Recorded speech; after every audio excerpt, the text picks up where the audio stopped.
સિહોરમાં ભયજનક ખાડાથી અકસ્માતના આક્ષેપો, વાહન ચાલકને ઈજા, નગરસેવક મહેશભાઈ લાલાણીની આંદોલનની ચીમકી.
ઓપરેશન થઈ ગયું કે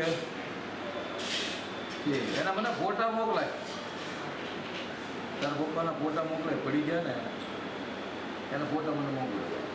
ક્યાં દાખલ ક્યાં કર્યા છે, ક્યાં પડી ગયા? જ્યાં જે પડી ગયા છે ને એના મને ફોટા, જે પગે વાગ્યું છે અને ઓપરેશન થિયેટરમાં અને ઓપરેશન માટે થઈને દાખલ કરવામાં આવ્યા છે ભાવનગર કઈ હોસ્પિટલમાં છે, બીમ્સમાં. એના મને ફોટા મને મોકલાય ને. હા, અહીંયા ઓલામાં મોકવું છે, શંકરનાથમાં ઇન્ટરવ્યૂ આપવું છું અત્યારે.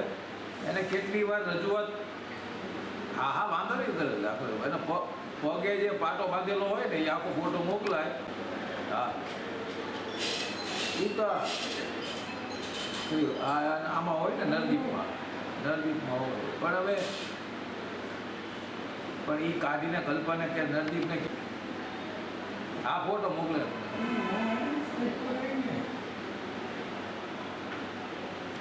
આજે આપણા પરિચય સાથે મહેશ લાલાણી, સિહોર નગરપાલિકા અપક્ષ કાઉન્સિલર.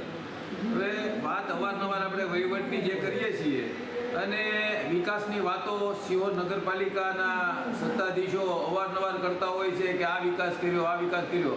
આપણે પાછળ જોઈએ છીએ ત્યાં વિકસિત ભારત, વિકસિત ગુજરાતનું બોર્ડ છે લાગેલું.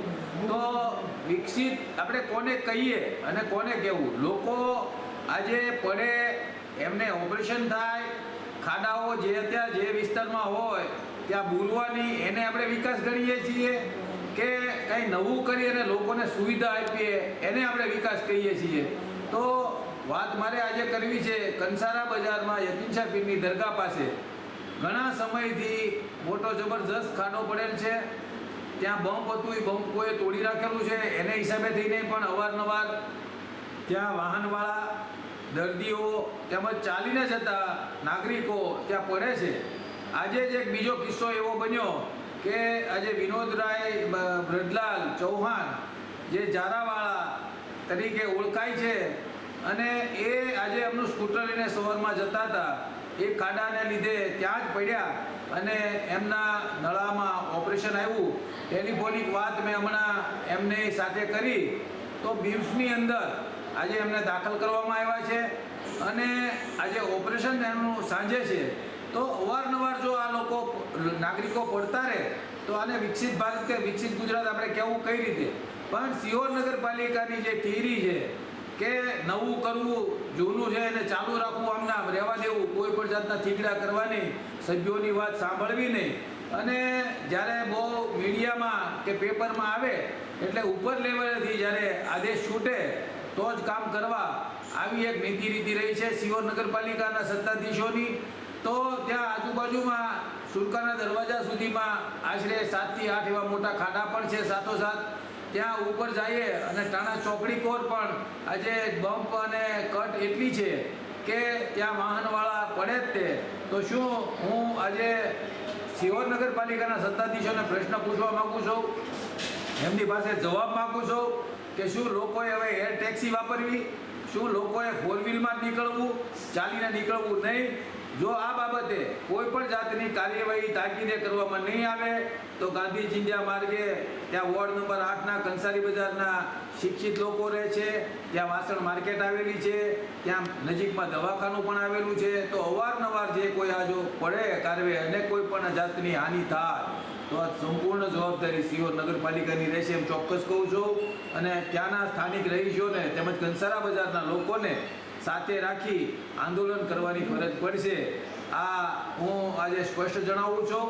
તો બહેરા કાને અને આંધળી આંખે આ સિહોર નગરપાલિકાના સત્તાધીશો આને નજરઅંદાજ ન કરે અને આ ધ્યાન ઉપર લઈ અને તાકીદે આરસીસીથી ખાડા બુરાવી અને જે મેં જણાવેલું એ ખાડાઓ પૂરે એવી મારી રજૂઆત છે.